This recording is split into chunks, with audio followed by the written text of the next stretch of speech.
Welcome to Matter of Fact. The midterms are Tuesday, and there's one group that both Democrats and Republicans are keeping an eye on: young people. If they turn out in record numbers, they're likely to vote for Democrats. But if they skip the polls, Republicans could keep control of Washington, D.C. A recent Gallup poll found that only 26% of adults between the ages of 18 and 29 say they were absolutely certain to vote. Now, back in the 2014 midterms, only 1 in 5 people in that same age group voted. But Headcount, a nonprofit that teams up with musicians to help register young people, says it will be different this time around. Andy Bernstein and Ivy Bryan are with Headcount. Nice to have you both. Nice. So what happened? 1964, 50% of eligible voters in this young voter demographic were voting. I mean, that's not 150 years ago. That's relatively recent history. You fast forward today, that number is 20%. What happened? What's happening? Well, you're talking about the midterm elections, and for presidential, it is closer to 50%. And I think what we're looking at now with this year is, how can we get back to that? If half of young Americans are willing to vote in the presidential, how can we get people engaged around the midterm elections, which we know are when power changes, and we know how important midterm elections are.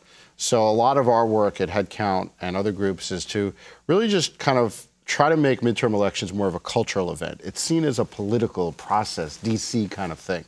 How do we make it a cultural event? What does that mean, a cultural event? How do we get people talking? How do we get people seeing it as personally relevant to them, not part of that word politics that people view kind of negatively? How do we make it conversation on social media, at the dinner table? The young people who are related to me and are my children have a very finely honed sense of justice. Right. And I would say the young people who I work with have a very finely honed sense of social justice. How come that doesn't translate very easily and quickly into showing up at the ballot box? That would make sense to me. I think that young people today, a lot of us see social justice, social responsibility is something that's almost like recreational. It's like we want to feel good when we're doing good things.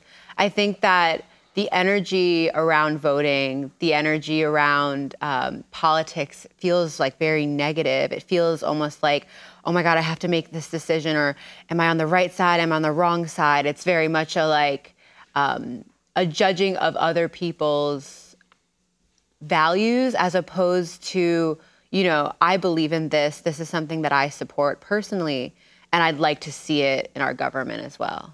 So let's talk a little bit about solutions. Obviously, you guys research a lot on what works and what breaks through. What have you found?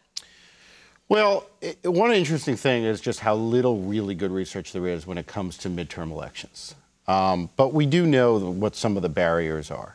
And the biggest barrier of all to people not voting is people saying they just don't care.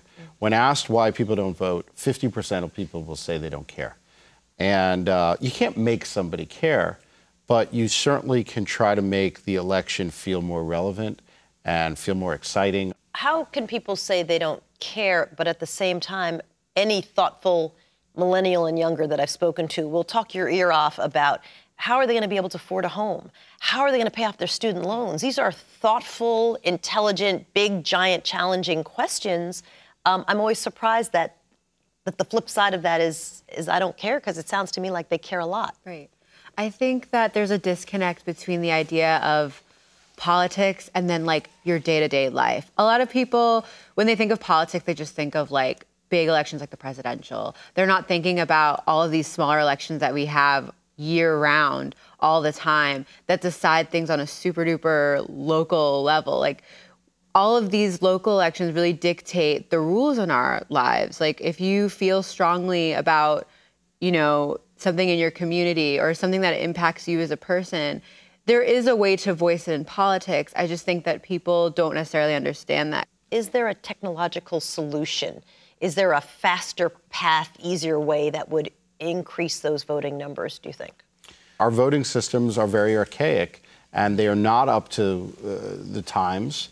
And that's certainly one of the barriers to voting right now. There's no question. Are you feeling hopeful that you'll be able to turn people out? We're very hopeful. We've tripled the number of voters we registered compared to the last midterm elections. We've seen more interest in every aspect. So anecdotally, there's no question there's huge interest in this election. But until Election Day, we really don't know. And anyone who says they know is just guessing.